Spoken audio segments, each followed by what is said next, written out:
सत्संग से सोधी आवे, नहीं जीव 84 में जावे। सत्संग से सोधी आवे, नहीं जीव 84 में जावे। अब मेटो द्वेष और राग, हो राग या उम्र बतेरी जाली। अब मेटो द्वेष और राग, हो राग या उम्र बतेरी जाली। आप देखते हो पीछे से एक श्रद्धालु सत्संग से जा रहे थे, सच्चा सौदा सिरसा वाले के पेपर में आई थी, और उसके 6 सदस्य यानी टोटल कुल के कुल सारे मर गए एक्सीडेंट में, एक बुढ़ा बच गया। और हम कई जगह देखते हैं, जैसे एक बार भूकंप आया था गुजरात के अंदर, और सभी व्यक्ति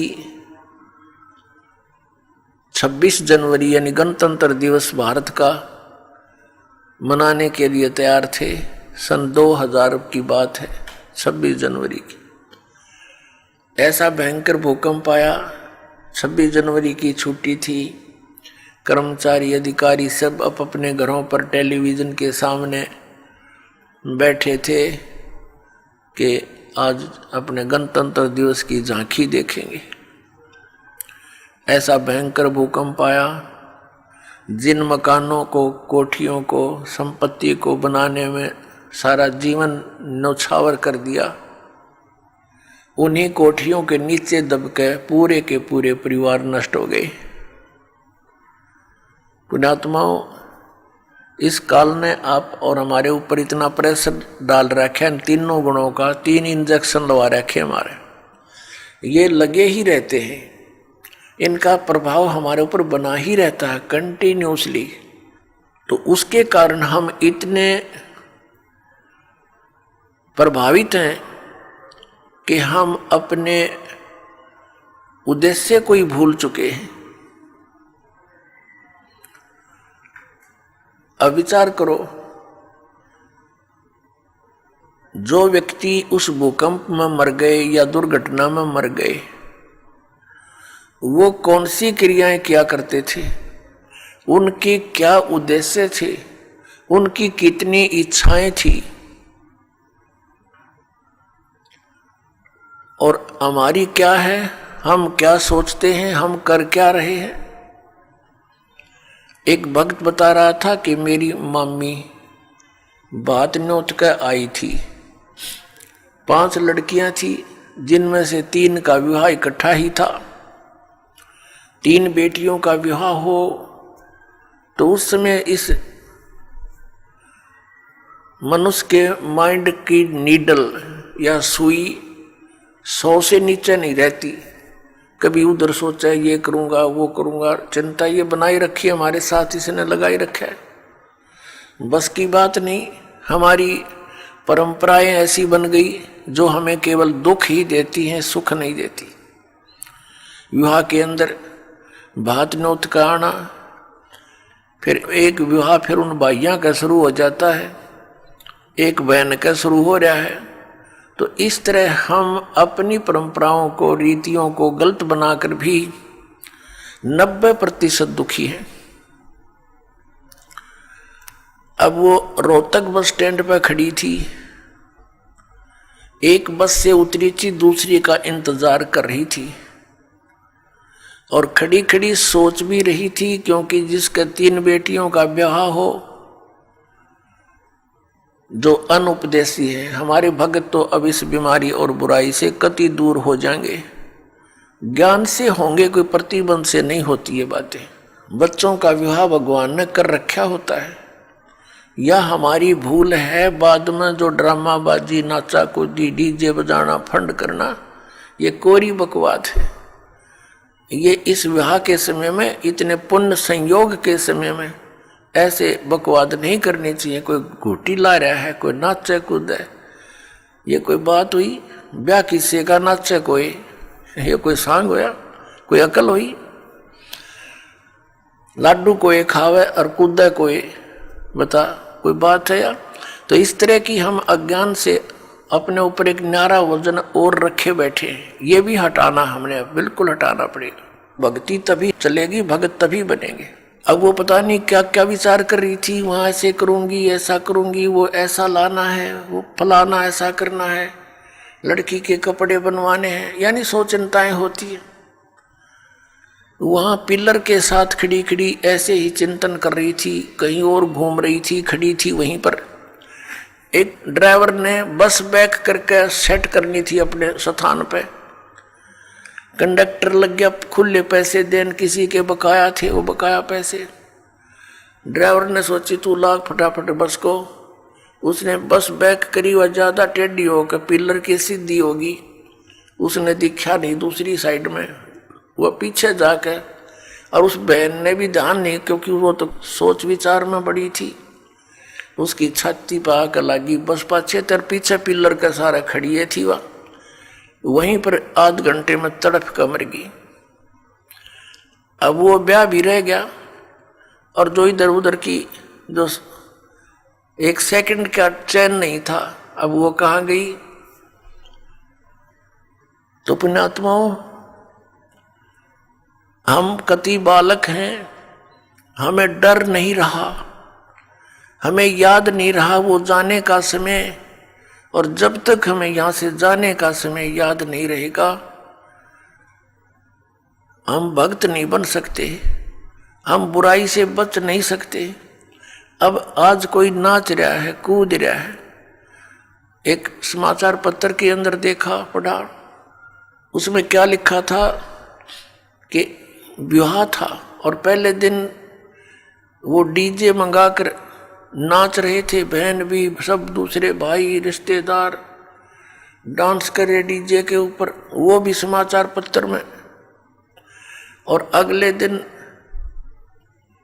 वो दुल्हा जो विवाह करने चला था, कार एक्सीडेंट हो गया ट्रेले के साथ में, जितने सदस्य उसके साथ बैठे थे व्यक्ति वो सारे मर गए, वो भी मर गया। अगले दिन वो टक्कर मार रहे हैं, रो रहे हैं, बालों को पाड़ रहे हैं जो कल नाच रहे थे। अब बजा लो डीजे यहाँ पर। कहते हैं नानक साहिब जी कहते हैं कि ना जाने काल की कर डारे, और किस विध ढल जा पासावे, और जिन्हां ते सिर ते मौत खुड़क दी, उन्हां नूं केड़ा हासावे। आदरणीय नानक साहिब जी से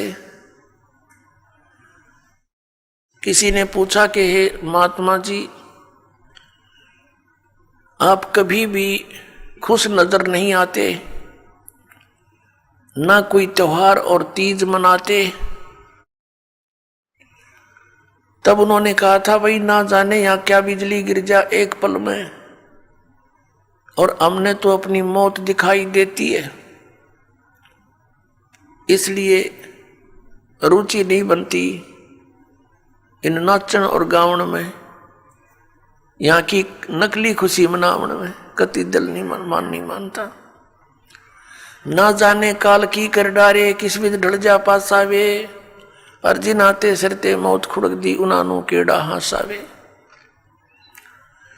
फिर उनसे पूछा क्या आप कभी प्रसन्न नहीं होते, ऐसे कैसे जी रहे हो? तब उन्होंने बताया कि मैं प्रसन्न होता हूँ, साध मिले साढ़े शादी होंदी, विछड़ जा दिलगिरी वे, अख दे नानक सुनो जिहाना, ये मुश्किल हाल फकीरी वे। नानक साहिब जी कह रहे हैं कि जब मेरे भक्त, मेरी साध संगत यहाँ आती है सत्संग श्रवण करने के लिए, तो मेरी खुशी का कोई ठिकाना नहीं हो रहता। वो हमारे साथी है, वो हमारी खुशी है। और जब ये वापस जाते हैं संसार में यहाँ से, तो फिर मुझे दिलगिरी होती है, बहुत परेशानी दुख हो जाता है, चिंता लग जाती है कि कहीं ऐसा ना हो ये मेरे बच्चों को जिनको मैंने मुश्किल से मार्ग पर लाया है, सत्य बताया है, परमात्मा का सच्चा ज्ञान समझाया है। कहीं कोई काल, क्योंकि संसार में इस ज्ञान के जानने वाले व्यक्ति नहीं हैं। एक अकेला एक संत होता है जो सतमार्ग देता है। असंतों की गिनती नहीं होती। उनसे प्रभावित अन्य श्रद्धालु भी फिर उसी की बोली बोलते हैं, वही क्रियाएं करते हैं। तो नानक साहिब जी कहा करते कि मुझे फिर चिंता बन जाती है, कहीं मेरी फसल में कीड़ा ना लग जा, यानी कोई काल का दूत इनको भ्रमित ना कर दे, इनका जीवन नष्ट हो जा। कहते हैं साध मिले साढ़ा शादी होंगी, जब ये वापस आते हैं एज इट इज, तो मेरी खुशी का ठिकाना नहीं रहता कि परमात्मा की दया से अभी ये बचे हुए हैं। और विछड़ जा दिलगिरी वे, जब ये यहाँ से जाते हैं तब मुझे बड़ी परेशानी होती है, मुझे चिंता बन जाती है। क्यों बन जाती है? अख दे नानक सुनो जहाँ ना मुश्किल हाल फकीरी वे। फकीरी में भक्ति, फकीर का अर्थ होता है सभी बुराइयों से हटकर सबका परित्याग करके भक्ति करे। तो जैसे भी बुराइयां कुरीतियां संतों ने हटाने की चेष्टा की, तो अन्य समाज ने उसको लगाने की चेष्टा की। तो जिस कारण से भक्त और संसार के अंदर सदा से ही विरोध बना रहा, क्योंकि संसार की जो रीतियां रिवाज हैं वो काल प्रेरित है, वो यही रहने की है। और संतों की मर्यादा इस काल की मर्यादाओं से हटकर है, वो भक्ति बाधक है। इसलिए अन्य समाज के लोग कहते हैं देखो इन्होंने तो माता धोकनी भी छोड़ दी, इन्होंने तो बाबा श्याम जी भी नहीं पूज रहे हैं, ये तो ऐसे भी नहीं कर रहे हैं, ये तो दिवाली भी नहीं मना रहे हैं, ये कैसे हो गए हैं, इन तो बट्ठा बैठा दिया। एक भक्त बतावा था, कहने लगा जी आज 10 वर्ष हो गए हमने कोई त्योहार नहीं मना लिया। नाम लिया था उसने उस दिन, फिर वो अपने दुख गिनावा था। कह रहा था जी हमने 10 वर्ष हो गए हमारा त्योहार नहीं मन लिया, ना होली ना दिवाली ना तीज ना कोई अन्य। क्या कारण? कि हमारा परिवार है, कभी तो हमारे घर में कोई खुद जवान भाई की मृत्यु हो जाती है, 1 वर्ष उसकी चिंता पूरी होती है, तब तक दूसरा कोई रिश्तेदार निकट में, जैसे बहन का पति मर गया, फिर त्योहार मने नहीं, फिर कोई बिल्कुल साथ में का केताऊ का मर गया जवान, फिर ऐसे फिर लड़का मर गया। 10 वर्ष हो गए हमने त्योहार नहीं बना लिया।